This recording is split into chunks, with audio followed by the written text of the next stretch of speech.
राधे राधे मेरे प्यारे भाइयों बहनों माताओं व बंधुओं।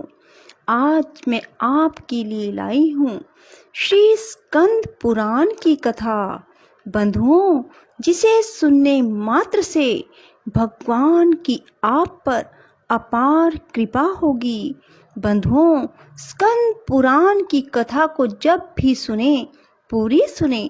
सुनने के बाद कमेंट बॉक्स में जय शिव शंकर भोलेनाथ जरूर लिखें। बंधुओं, यदि आपने हमारे चैनल को अब तक सब्सक्राइब नहीं किया तो जरूर करें और बेल आइकन दबाना ना भूलें, ताकि आपको हमारी आने वाली सभी वीडियोस की जानकारी सबसे पहले हो सके। बोलो शिव शंकर भोलेनाथ की जय। सती की बात सुनकर दक्ष ने कुपित होकर कहा, भद्रे, तुम्हारे बहुत बातें बताने से क्या होगा। इस समय यहाँ तुम्हारी कोई आवश्यकता नहीं है। ठहरो या चली जाओ। तुम यहाँ आई ही क्यों?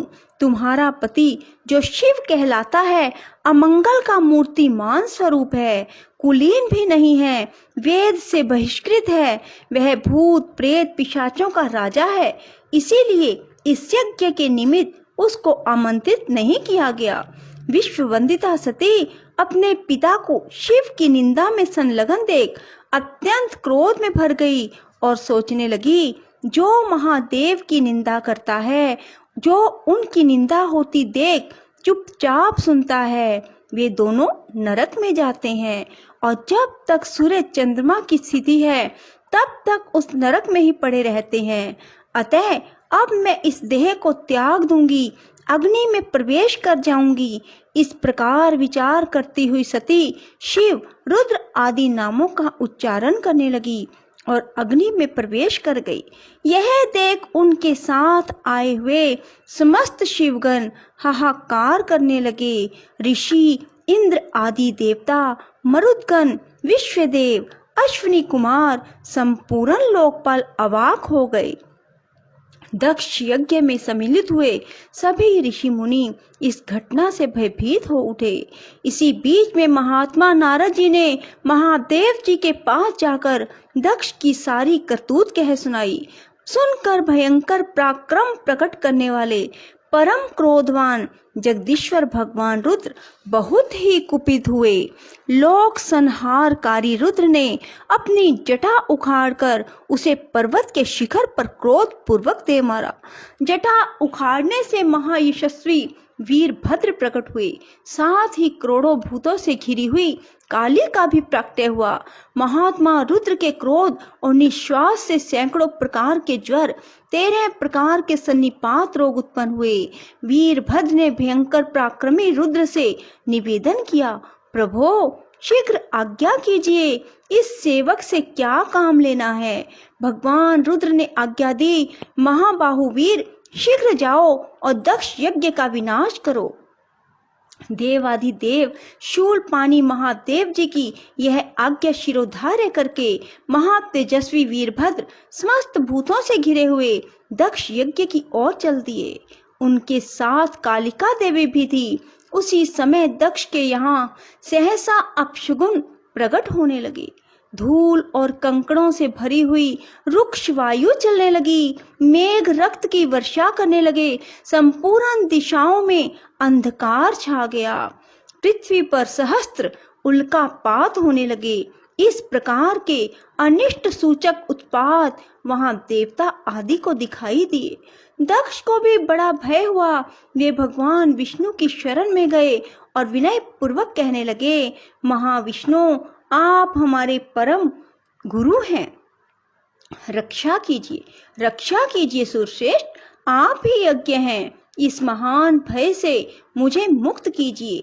दक्ष के इस प्रकार प्रार्थना करने पर भगवान मधुसूदन ने कहा, ब्राह्मण, इसमें संदेह नहीं कि मुझे तुम्हारी रक्षा करनी चाहिए, किंतु तुमने धर्म को जानते हुए भी महेश्वर की अवहेलना की है। महेश्वर की अवज्ञा से तुम्हारा सब कुछ निष्फल हो जाएगा। जहाँ अपूज्य व्यक्तियों का पूजन होता है, पूजनीय महात्मा का पूजन नहीं किया जाता, वहाँ 3 संकट अवश्य प्राप्त होंगे, दुर्भिक्ष, मृत्यु और भय। इसलिए सब प्रकार से यत्न करके भगवान शंकर को मनाना चाहिए। तुम्हारे यज्ञ में महेश्वर का सम्मान नहीं किया गया है, इसी कारण यह महान भय उपस्थित हुआ है। इस समय तो हम सब लोग मिलकर भी इस भय का निवारण करने में समर्थ नहीं हैं। यह सब कुछ तुम्हारी दुर्गति के कारण हो रहा है। भगवान विष्णु का यह वचन सुनकर दक्ष चिंतित हो उठे। उनका मुख सूख गया। इतने में ही अपनी सेना से घिरे हुए महातेजस्वी वीरभद्र भी आ पहुंचे।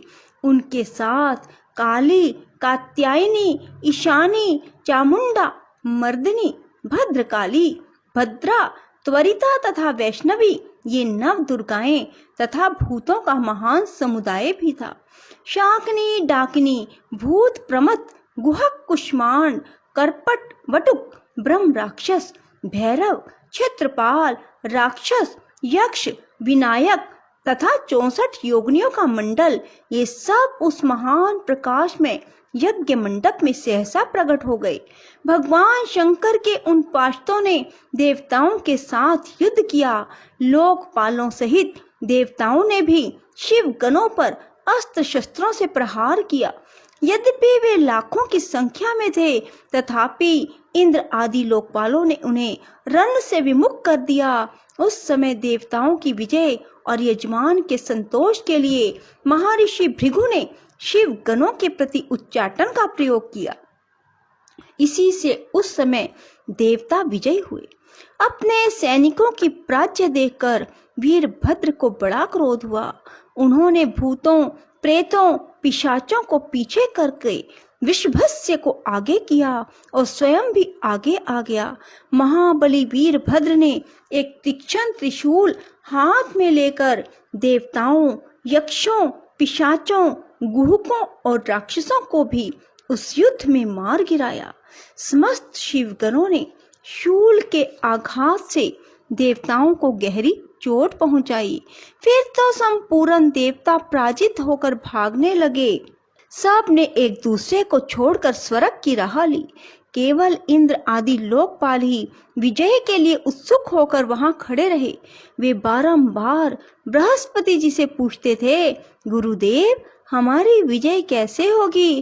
तब बृहस्पति जी ने कहा, भगवान विष्णु ने जो बात बहुत पहले कह दी थी वह आज सत्य हुई। यदि फल स्वरूप में परिणत हुए कर्म का नियामक कोई ईश्वर है तो वह भी कर्ता का ही आश्रय लेता है। जो कर्ता नहीं है उस पर वह अपना प्रभुत्व नहीं प्रकट करता। कर्म करने वाले को ही ईश्वर उसका फल देता है, ना करने वालों को नहीं। वह ईश्वर केवल अनन्य भक्ति से जानने योग्य है। परम शांति और संतोष से ही भगवान सदा शिव के स्वरूप को जाना जा सकता है। उन्हीं से यह संपूर्ण सुख दुख आत्मक जगत जन्म और जीवन धारण करता है। इस समय तुम्हारी विजय का कोई उपाय नहीं दिखाई देता। इंद्र, तुम मूर्खता और लोलुपता के वश इन लोकपालों के साथ यहाँ आ गए हो। बताओ इस समय क्या करोगे? ये परम शोभायमान गण भगवान शिव के किंकर हैं। वे ही इनके सहायक हैं। ये महाभाग कुपित होने पर जब संहार आरंभ करते हैं तब किसी को शेष नहीं छोड़ते। बृहस्पति जी का कथन सुनकर वे संपूर्ण देवता, लोकपाल, इंद्र भी चिंता में डूब गए। तदंतर शिव गणों से घिरे हुए वीरभद्र ने कहा, तुम सब देवता मूर्खता के कारण यहाँ भेंट लेने के लिए आ गए हो। मेरे निकट तो आओ, मैं तुम्हें भेंट देता हूँ। सखे इंद्र, मित्रवर सूर्य, चंद्रमा, धन अध्यक्ष कुबेर, पाशधारी वरुण, मृत्यु, यमुना के बड़े भाई यमराज, मैं आप लोगों की तृप्ति के लिए शीघ्र ही भेंट अर्पित करूंगा। यूं कहकर क्रोध में भरे वीरभद्र ने सब देवताओं पर बाणों की बौछार आरंभ की। उन बाणों के आघात से पीड़ित होकर वे सब के सब दसों दिशाओं में भाग गए। लोकपालों की और देवताओं के पलायन कर जाने पर भगवान विष्णु भी चले गए। फिर वीरभद्र अपने गणों के साथ यज्ञशाला में आए। उस समय देवता, ऋषि तथा अन्य जो यज्ञोपजीवी लोग थे, उन सब को भगवान शिव के गणों ने परास्त कर दिया। महर्षि भृगु को धरती पर पटक कर उनकी दाढ़ी और मूछ नोच ली। पूषा ने दांत दिखाकर हंसी उड़ाई थी। शिव गणों ने उनके सारे दांत उखाड़ लिए। अग्नि पत्नी स्वधा और स्वाहा को भी अपमानित किया और क्रोध में भरकर उन्होंने भी ऐसे ऐसे बर्ताव किए जो वाणी द्वारा कहने योग्य नहीं है। दक्ष महान भय के मारे अंतर्वेदी में छिपे हुए थे। इस बात का पता लगने पर रोष में भरे वीरभद्र उन्हें पकड़ लाए और उनका जबड़ा पकड़कर सिर के ऊपर तलवार से चोट की। फिर दक्ष के कटे हुए सिर को उन्होंने तुरंत ही यज्ञ कुंड में डालकर जला दिया। उस यज्ञशाला में दूसरे दूसरे जो देवता, पितृ, ऋषि, यक्ष और राक्षस रह गए थे, वे सब शिवगणों के उपद्रव से भयभीत होकर चले। चंद्रमा, आदित्यगण, ग्रह मंडल, नक्षत्र और तारे, इन सब को शिवगणों ने भगा दिया। ब्रह्मा जी अपने पुत्र दक्ष के शोक से पीड़ित होकर सत्यलोक को चले गए। वहां स्वस्थ चित्त से विचार करने लगे, अब मुझे क्या करना चाहिए। इस अपमान के कारण ब्रह्मा जी को शांति नहीं मिलती थी। यह सब कुछ उस दक्ष के ही पाप का फल है। यह जानकर पितामह ने कैलाश पर्वत पर जाने का निश्चय किया। महातेजस्वी ब्रह्मा जी हंस पर आरूढ़ हो सब देवताओं के साथ पर्वत श्रेष्ठ कैलाश पर गए। वहां उन्होंने नंदी के साथ एकांत में बैठे हुए भगवान सदाशिव का दर्शन किया। उनके मस्तक पर जटाजूट शोभा पा रहा था। भगवान शिव को देखकर ब्रह्मा जी दंड की भांति पृथ्वी पर पड़ गए और अपना अपराध क्षमा कराने के लिए उद्यत हो अपने चारों मुकुटों से भगवान शिव के चरणार बिंद का स्पर्श करते हुए उनकी स्तुति करने लगे। शेष अगले अध्याय में। राधे राधे, जय श्री कृष्णा। बंधुओं, यदि आपको हमारी वीडियो पसंद आए तो इसे लाइक करें और शेयर भी जरूर करें।